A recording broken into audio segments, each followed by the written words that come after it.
In previous lecture, I discussed about the pre-labor or the premonitory stage, and in today's lecture, we will discuss about the stages of labor.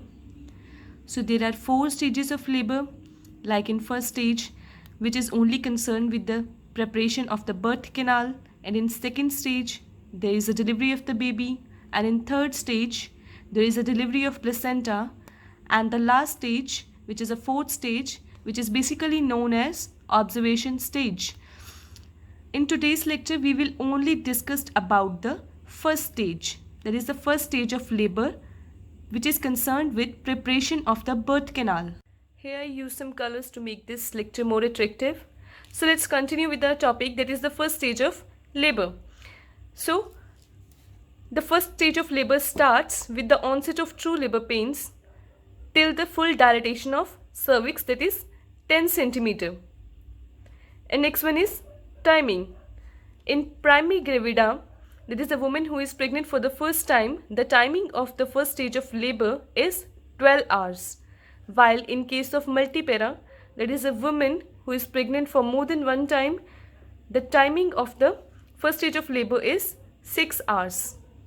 And next one is the phases. So phases of first stage of labor, there are basically 2 phases. First one is passive phase, which turns into active phase later. So in first stage of labor, we will discuss 3 things. That is the events occurs during the first stage of labor, clinical course, that is the symptoms which are arising during the first stage of labor, and next one is the management of first stage of labor. So firstly, we will go with the events. So there are 2 events which takes place in the first stage of labor. First one is dilatation and effacement of cervix, and next one is formation of lower uterine segment. So we will discuss the dilatation and effacement of cervix separately. So under the dilatation of cervix, there are few features, that is, first one is uterine contraction and retraction, bag of membranes, fetal excess pressure, and viscergo. So in dilatation of cervix, we will talk about the cervix first.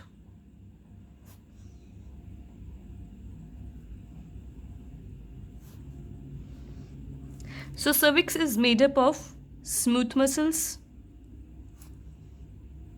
collagen fibers, and ground substances.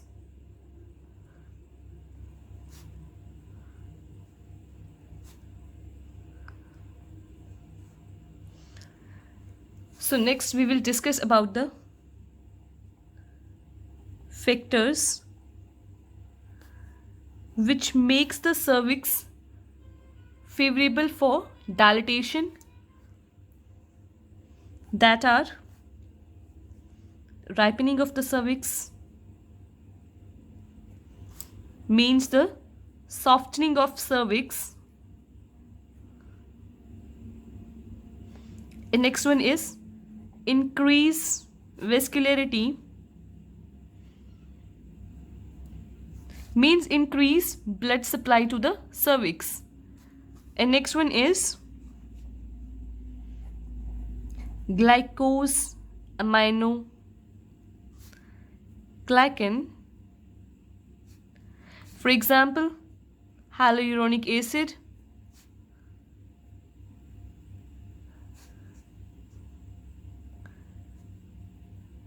so how it helps the cervix to dilate easily? So here is the answer. Actually, it helps to increase the tissue water content, which helps in the dilatation of cervix. So next, we will discuss about the factors which are responsible for the dilatation of cervix. So here are the factors. So firstly, we will go with the uterine contraction and retraction. So uterine contraction and retraction. Contraction means the temporary shortening of the smooth muscles, and retraction means the permanent shortening of the smooth muscles of uterus. So these are the diagrams This is before the onset of true labor pains, and this is after the onset of true labor pains. So here, the longitudinal muscle fibers of the upper segment attached with the circular muscle fibers of the lower segment and the upper part of the cervix. So these are arranged in a bucket holding fashion, so that with the each contractions from these longitudinal muscle fibers will result in the dilatation of the circular muscle fibers of the lower uterine segment.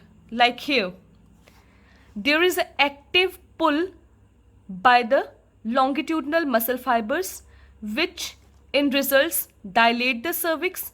It not only just open up the birth canal, but also shorten the length of birth canal, and even it causes the retraction. So it also causes the effacement. Effacement is taking up of the muscles of the cervix, and which merges with the lower uterine segment. And under this, there is also one term which is known as polarity of uterus. This means that there is a certain coordination between the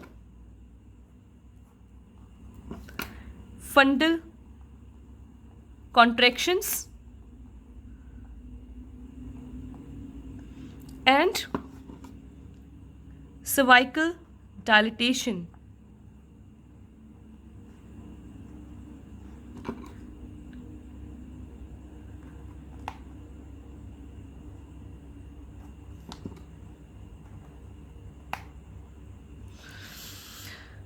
So, how there is a coordination? If there is a contractions from the upper segment, or if there is a fundal contractions, it will result in the dilatation of cervix, which is known as polarity of uterus.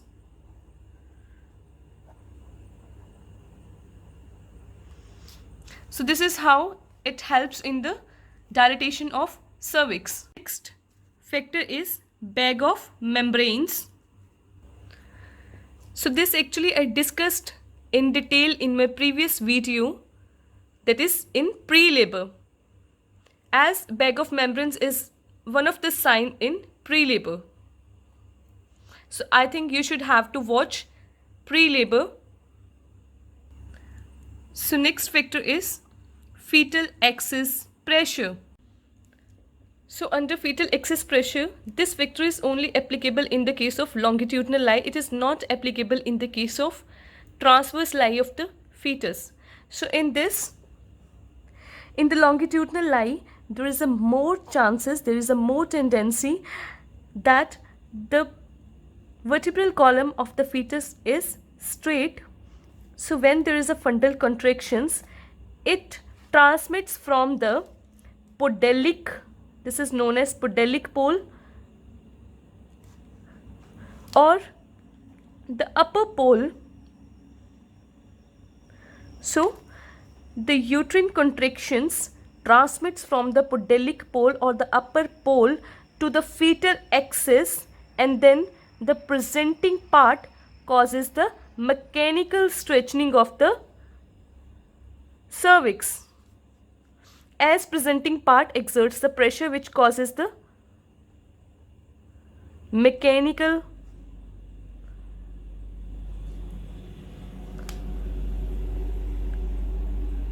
stretching or the dilatation of cervix. So that is known as fetal excess pressure. This is how the fetal excess pressure works to dilate the cervix. So our last factor is vis a tergo. So in vis a tergo, due to the uterine contractions,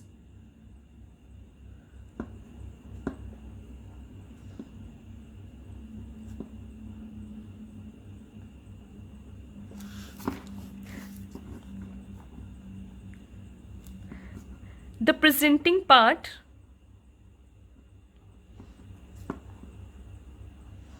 continuously exerting a thrust. The meaning of thrust is the sudden or a strong pressure.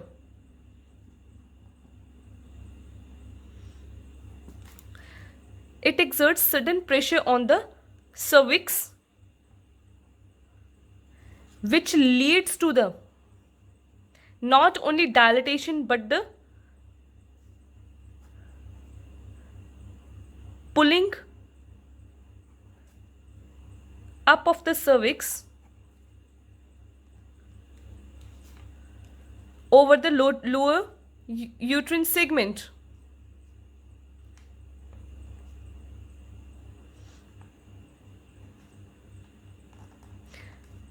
So due to the contraction, the presenting part continuously pressurizing the cervix, constantly putting the pressure on the cervix, which in leads pulling up the cervix over the lower uterine segment. Like here, this is before the onset of true labor pain. The cervix is closed, and here with the onset of labor pains, when the presenting part is continuously exerting the pressure on the cervix, which results in the pulling up of the cervix, that is, the cervix is pulling up and merges with, that is, mixes with the lower uterine segment. So with the constant pressure from upward, the cervix moves upward and merges with or mixes with the lower uterine segment. This is known as vis et ergo, which leads to dilatation of cervix. So that's all about the dilatation. Next we will move towards the effacement of cervix, which is also known as taking up of the cervix. So the effacement of cervix means taking up of the cervix, means the cervix is pulling upwards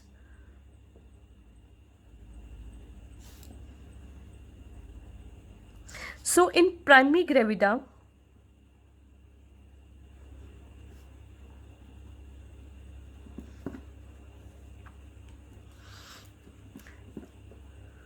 firstly there is effacement and then there is a dilatation. But in multipara, both occurs simultaneously, means both occurs at same time.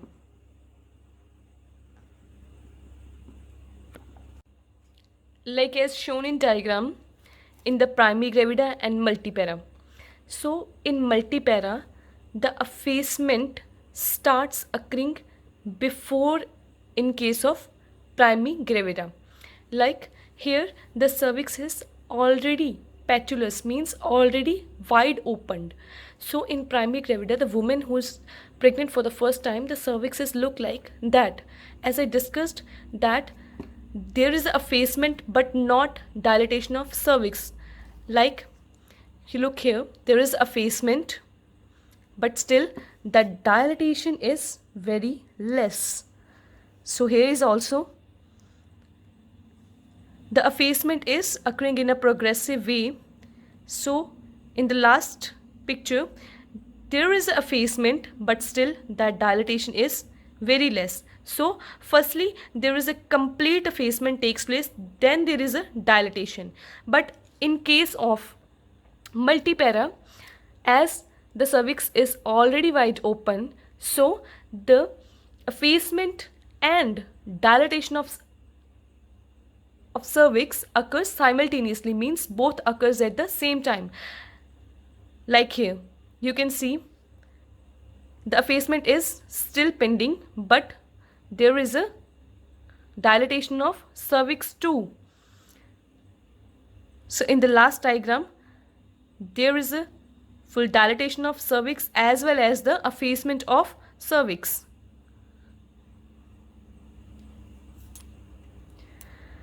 So when the cervix is fully effaced, it just looks like that, as the cervix is merged with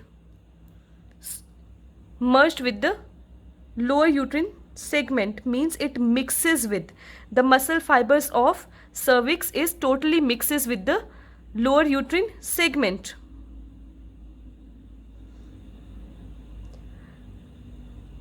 In order to expel the fetus. So the measurement of effacement of cervix, that how much the cervix is effaced, it depends upon the length of the cervix.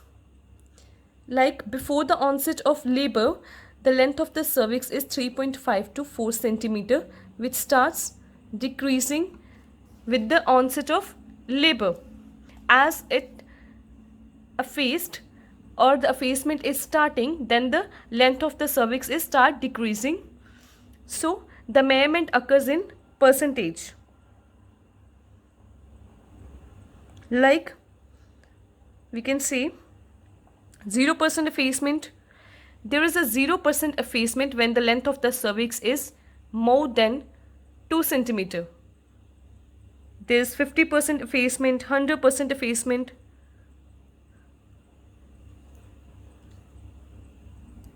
Okay, so after the effacement of cervix, now we will move towards the formation of lower uterine segment.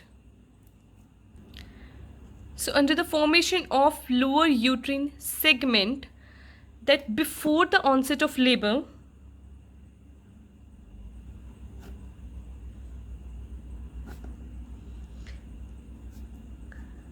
there is no any division of upper and lower uterine segment. But after the onset of labor, there is a division of lower and upper uterine segment. So before the onset of labor, there is no division. But after the onset of labor, the uterus is divided into two parts, that is active upper segment or the passive lower uterine segment. So here I write written active upper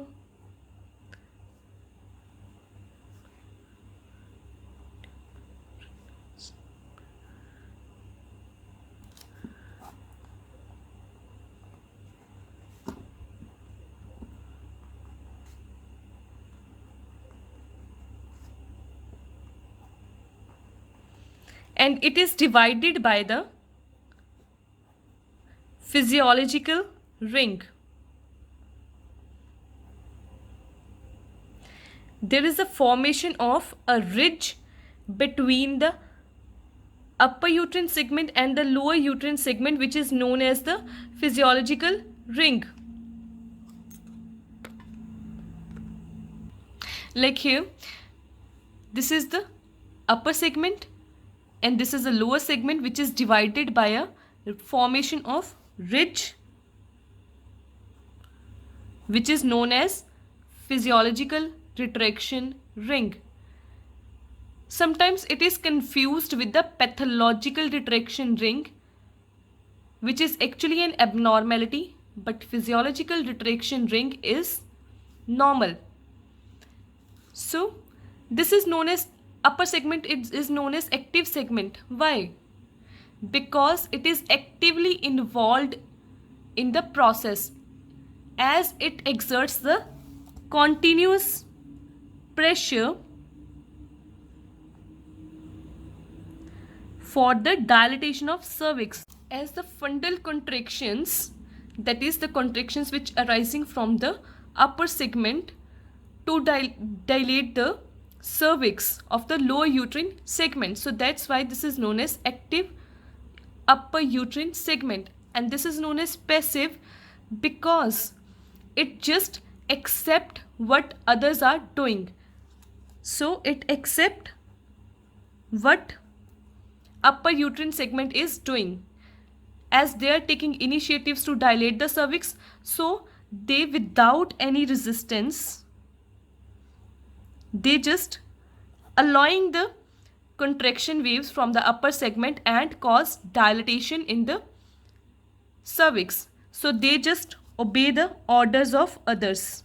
So that's why this is known as passive stage, and they give order. So that's why this is known as active upper uterine segment. So that's solved in the events. So these are the events. There is a dilatation of cervix and effacement, that is taking up of the cervix, and there is the formation of lower uterine segment. So here the birth canal is prepared for the delivery of the baby in the next stage of labor. So next we will move towards the clinical features, that what are the symptoms which are arising during the first stage of labor. So in clinical course, there is a sign and symptoms of first stage of labor. So the initial thing which occurs is the painful uterine contractions with show. Show is a blood-stained cervical secretions. This term I discussed in detail in my previous video on the pre-labor. So in the clinical course, the first one is pain, which usually felt interiorly because of the uterine contractions. And when there is a uterine contractions, there is a hardening of the uterus too. The mother feels pain interiorly and the hardening of the uterus with the uterine contractions. So in the initial stage,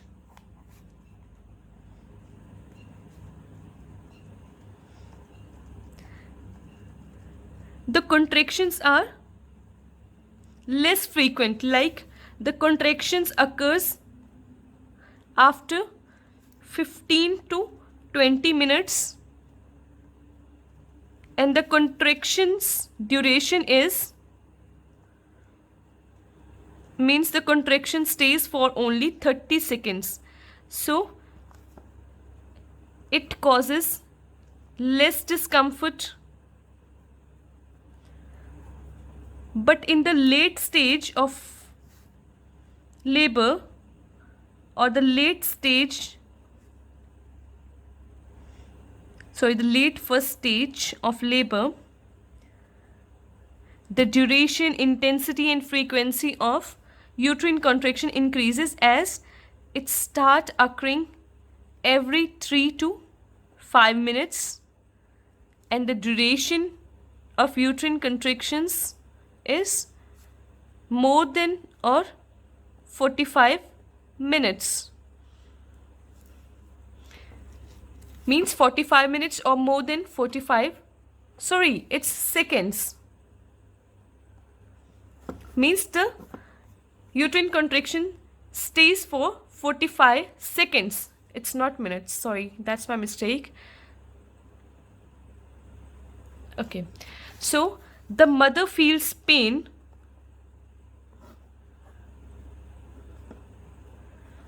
when there is a contractions, and when the contraction passes off, pain relieves. Means when there is a relaxation of smooth muscles, pain relieves. So that's all about the pain. The dilatation of cervix and effacement. So clinically, how we measure the dilatation of cervix and the effacement of cervix. So dilatation of cervix is measured by fingertip. So one fingertip is equal to 1.6 centimeter. So the full dilatation of cervix is of 10 centimeter. Next is effacement, that is taking up of cervix. It is measured by measuring the length of cervix. So the normal length of cervix during pregnancy is 3.5 centimeter to 4 centimeter, which starts decreasing with the onset of labor. So it is measured in percentage, as the dilatation of cervix is measured in centimeters. So it is measured in percentage. The dilatation of the cervix and the effacement of cervix is noted in the partograph. Partograph is a graphical presentation.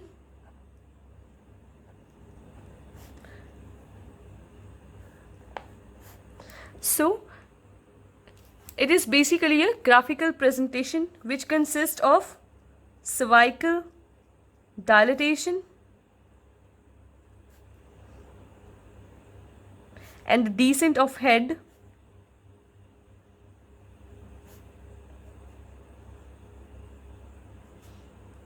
against the duration of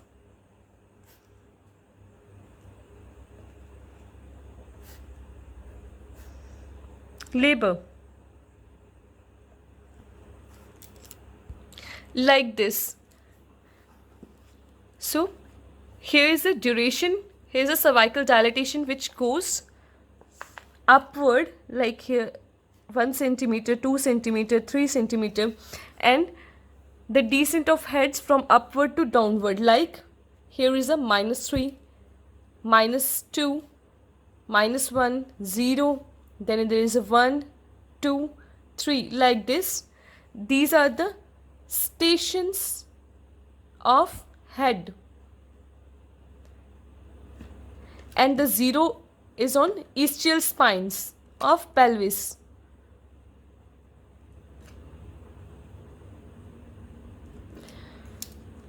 So under this we will discuss the two things, that is the first stage of labor, clinically divided into two types, that is active. So the first one is passive phase and next one is active phase. So there will be a passive phase in the initial stage of labor or the initial first stage of labor. Here there is a slow dilatation of cervix, like in primigravida it takes 8 hours, and in active stage there is a dilatation of cervix at the rate of 1 centimeter per hour, and here in primigravida the dilatation of cervix occurs at the rate of 0.35 centimeter per hour, while in case of multipara it takes only 4 hours. And here firstly there is a effacement of cervix, then there is a dilatation of cervix, but in multipara both occur simultaneously. Next one, in active stage the dilatation of cervix occurs at the rate of 1.5 centimeter per hour. So the phase is known as passive until the dilatation of cervix for 3 or 4 centimeter, and after dilatation of 4 centimeter there is a starting of active phase, like here. If there is a dilatation of cervix till 4 centimeter here, then this is known as latent phase. Then after the dilatation of 4 centimeter, because here the contraction occurs slowly, means the frequency and the duration of uterine contractions are slow, but here in the active phase the intensity, frequency and the duration of uterine contractions become faster. An active phase is divided into 3 parts, like here it is, first one is exaltation phase, means it starts increasing. Okay, cervical dilatation start increasing, and this one is the phase of maximum slope. This one is a acceleration phase. Means here the maximum increase takes place in the slope, and here is a deceleration phase. In the deceleration phase, there is a ending of active phase, or there is a diminishing, it follows the diminishing trend. Acceleration, it increases, here it starts decreasing as there is a end of active phase. So that's all about the latent phase and active phase. So after pain and the dilatation of cervix and the effacement of cervix, the third clinical feature is status of membranes. So membranes usually remain intact until the full dilatation of cervix, but sometimes it remains intact until the second stage of labor. So under this, I'll discuss about two terms. First one is early rupture and next one is premature rupture. If the membranes rupture before the full dilatation of cervix,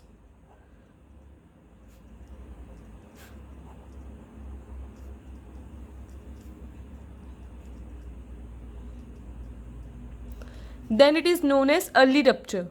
And if the and in this case, if the membranes rupture before the onset of labor, then it is known as premature rupture. But how clinically we find out that membranes are intact or not? With the help of fingers.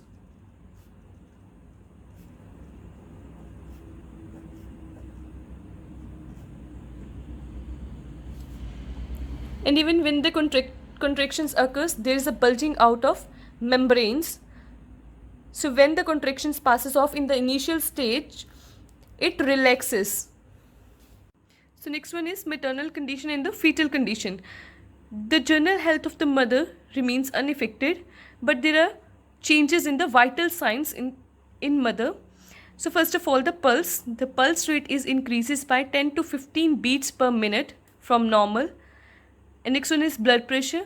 In this, the systolic blood pressure rises by 10 mm of Hg, while the diastolic remains same, and the temperature is also not affected. Next one is fetal condition. In fetus, the heart rate increases by 10 to 15 beats per minute, which is measured by fetoscope, and the normal heart rate of the fetus is 140 beats per minute. So these changes in the vital organs returns to normal when the contraction waves passes.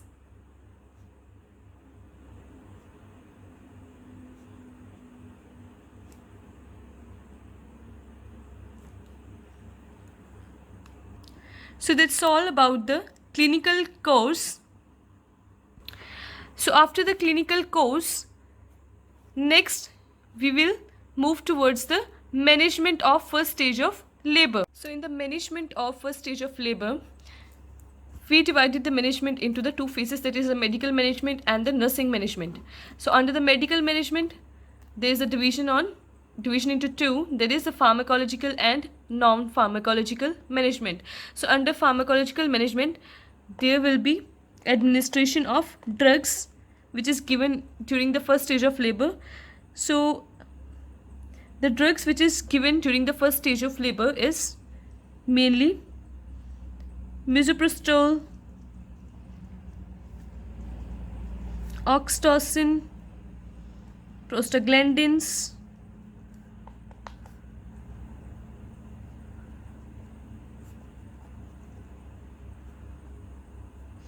or for relieving the pain, there is pethidine,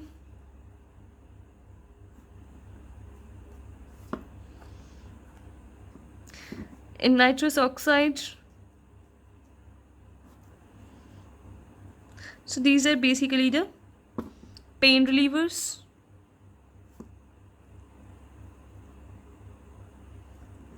And these are for the cervical ripening, means for the softening of cervix or for the induction of labor.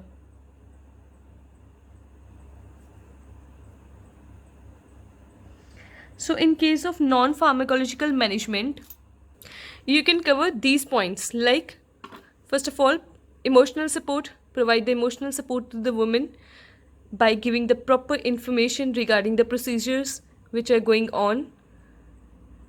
Vaginal examination. So vaginal examination is basically done to note the station of head and the cervical dilatation. Next one is abdominal palpation. This is basically done to note the position of the baby, lie of the baby. It is basically done by the abdominal grips. So monitoring the fetal well-being. So with the help of fetoscope, constantly checking the fetal heart rate. So prevention of infection. So aseptic techniques must be used to prevent the infection. Careful examination of the woman. Perineal preparation means shave the perineal area before the delivery. Next is enema. And so enema and emptying of bladder is basically done. So basically done for the contractions, for the proper contractions, as if there is a bladder full, then it hampers the contractions, and even if the rectum is full, then it also hampers the contraction. So diet, the solid diet should be withheld because the digestion process slows down during the labor. So the liquid diet can be given, but the solid diet should be restricted because there is a risk of aspiration. So next, in the nursing management, you should have to make the nursing diagnosis. So diagnosis should be made on pain, nutritional pattern,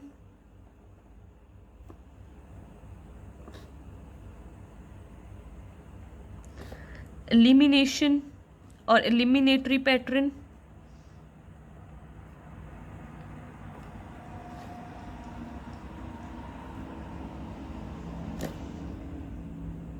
on fluid loss plus anxiety. So you should have to attempt the management part according to the weightage of marks. So this is a very important topic, that is the stages of labor from the examination point of view. So that's all about the first stage of labor. So today we discussed about the events, clinical course and management of first stage of labor. So if there is any query, you can ask me in the comment section. And for the more updates, please subscribe my channel. Thank you.